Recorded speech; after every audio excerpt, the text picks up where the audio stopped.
Here we go, getting things started.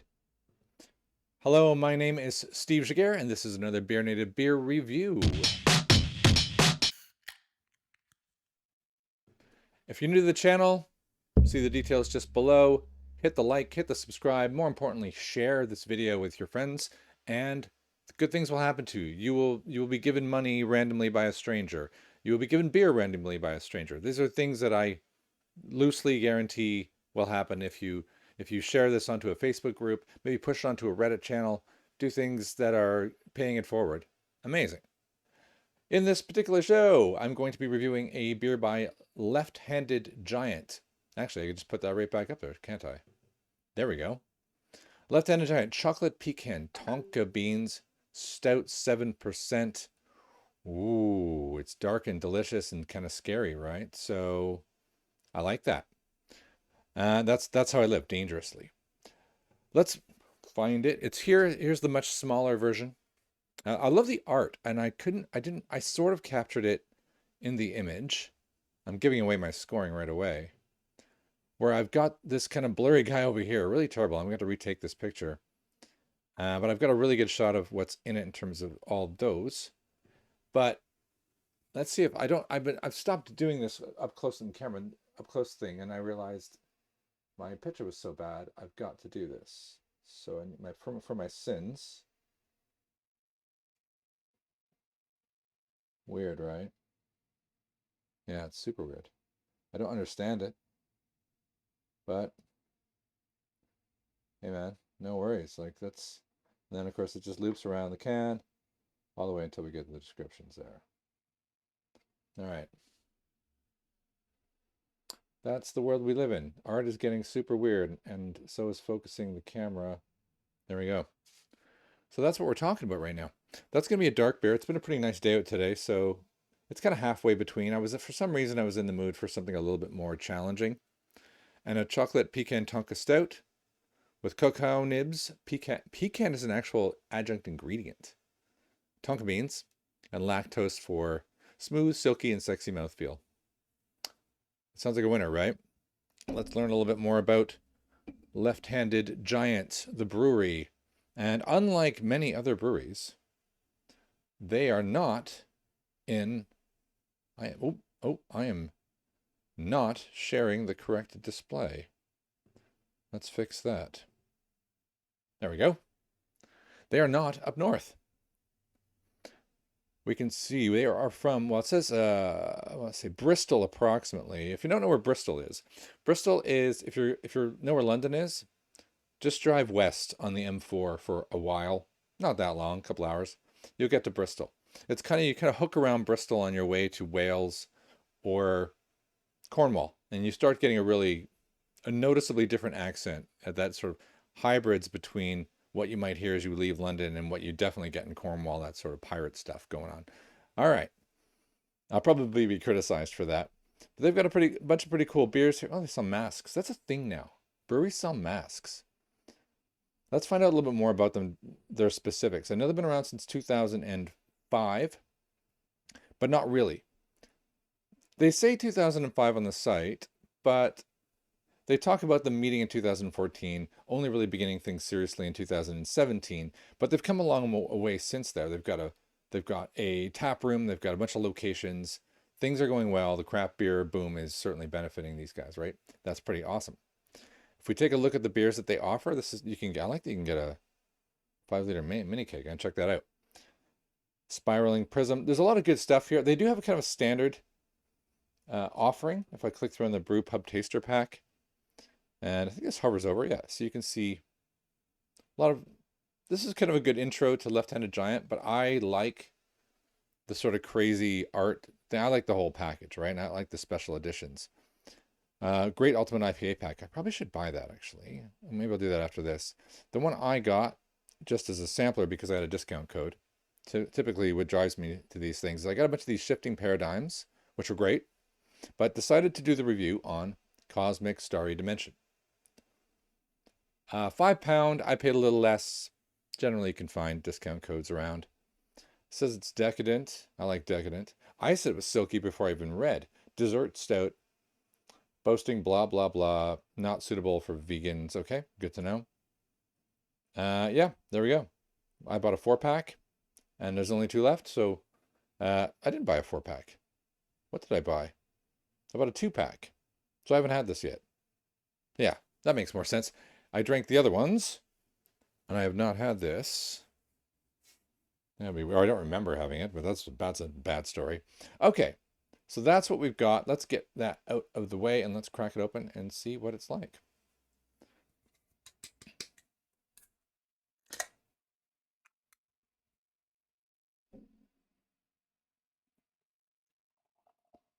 It's kind of browny coming out. Like the lighting's okay in here.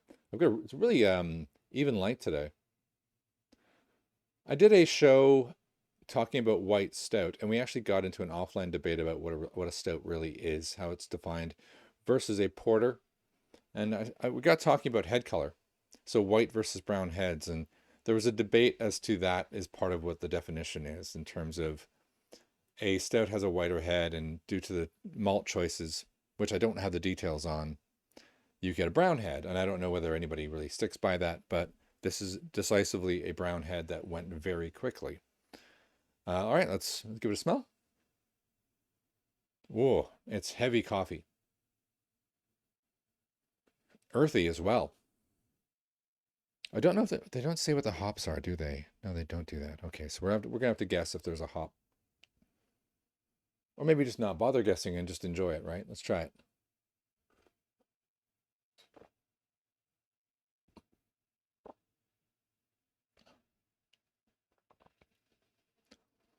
It's not as silky and fuzzy as it smells. Does that make sense? The smell really had the implied it's going to be just gliding across my palate, and I'm not quite getting that. So maybe if they added oats or maybe more, I don't know, something along the lines that would have made it a little bit better mouthfeel, but it's still good. It's not crisp. Like I always bring this back. I criticize that really terrible stout that I got at Morrison's a few months back as just being basically Coca-Cola with a little bit of, I think it was one of the vanilla. I don't know. It was awful. So not like that. It's smooth, but it could be better.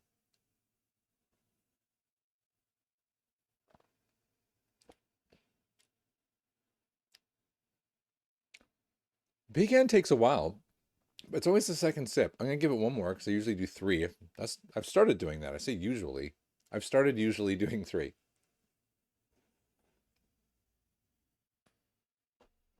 All right, let's put that down. Yeah, you really get the nuttiness on the last sip, and I think the original malty hit and that overwhelming coffee chocolate is gone. But it is a strong cold coffee. It's not qualifying for that harsh bitterness that I once characterized a stout like this as being like an espresso martini. So it's just really, really heavy in your face coffee. It's not like that. It's sweeter. And that's probably why they're saying it's a silky dessert stout. So it probably maybe had a little bit higher final gravity, which makes it nice. It's got a certain maltiness to it like I would associate with a brown ale, but heavy chocolate. Yeah, it's pretty nice. All right, let's get to scoring it up. The art is super messed up. It makes no sense, but it's not so messed up that I'm giving it like artistic license credit. So I'm gonna go 4 on the art. Packaging is pretty standard, so 3. I'm gonna start with a 7. And in terms of uniqueness, yeah, I think it's pretty unique. I'm making a lot of comparisons though, right? So it can't be that unique. I've had a lot of coffee stouts before. It's just done a pretty good job on it. So I think I am going with 4, and then on accuracy, I'm going to go with 4 as well, because it did imply that I was going to be a little bit softer than it really is, but still pretty accurate. So 4 and 4. So that's going to push it up to a 15. And do I like it? I think it did well staying at 7% for a dessert stout, because they have a tendency to be higher, more, not quite imperial, but the 9-10 range. And I think that gives it that rum cake flavor that I think maybe some breweries rely on for us to go, ooh, Dessert has alcohol in it. We like that, right? Whereas this avoided that. I think it actually made a good choice of leaving it at 7 because it is a nice, relaxing, sweet, not too strong. You know, when the number switches from 6 to 7, at 6, your brain kind of goes, yeah, it's an IPA. At 7, you kind of get like yellow light goes off. But it's good. It's only a 7.0. So you could have one or two if you wanted to. But I think one is enough. It's one of those ones that after dinner, you'd sip one of these and you'd feel pretty good about it. Getting to the scoring, I'm going to go with an 8 on it. It's not blown away. 7 and 8. Yeah, what if I say 7? I don't like it. 8 I like. I'm going to go with 8. That's a 23. So almost a 4. I think that's pretty suitable. 23 out of 30. So there we go. Hope you enjoyed that. I highly recommend it. You can still get it for £5 at Left-Handed Giant, along with a whole bunch of other really quite cool and wacky looking things. They're in Bristol. If you're near Bristol, you can probably pop in because it looks like you can get either local delivery or, well, if you're local, I'm sure you can find an easy way to get it. So do check that out. Left-Handed Giant. I think one of my first, I don't know if I've done a review from them before. I've certainly done collaborations where they were involved in the beer, but I don't know if I've done a dedicated one. So that's cool. All right. I'm going to ask a question. If anybody out there, if you've made it all the way to the end and you doing any work with YouTube APIs, I'm still struggling with YouTube blocking every video I upload in an automated way. So I'll create this video, I'll save it. It'll be sitting on my drive, and I run a script I wrote in Python, which picks it up along with the thumbnail you saw earlier and pushes it into YouTube. Everything looks great. It sets up for a 1 hour in advance publish time, and it sits there fine until it says publish, and then YouTube says blocked, no appeal, and I have to just delete it. It's crazy. So if you're a geek like me, and you've ever played with the YouTube API in the unlikely event, or you know somebody, get in touch. Maybe I could use some help with that right now. Other than that, though, thank you for sticking around. My name is Steve Jaguar. This has been yet another BeerNative beer review. Thanks once again. Waiting, where's the outro button? For watching.